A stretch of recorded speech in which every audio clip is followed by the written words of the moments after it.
Good day mga kahabi. Ito yung ating si Zoro, yung imported Zoro natin. Pinaris muna natin dito sa sa full sibling ng RMC first overall champion ng South Face. Ang bloodline niya is Basra Cross Maui.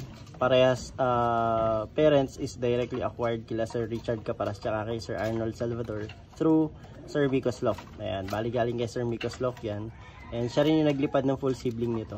Actually, ito tong hen na to, panglipad niya rin dapat to sa RMC One Love Race noong time na yun. Kaya lang, may biglang pangailangan lang din siya, kaya na-i-out niya. So, nakuha natin.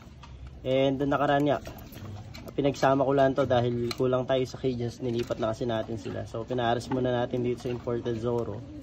Itong imported rare of color bird na to, which is homozygous indigo spread, is from US talaga to. Kay Sir, nakalimutan ko na naman yung pangalan niya. Bali from US to, originally in-import siya dahil sa kulay, pero nung sinubukan sa liparan yung mga anak, maganda rin yung mga naging resulta. So ayan, pinagpares muna natin sila, and ayan, may dalawang itlog sila na fertile, kaka-check ko lang ngayon.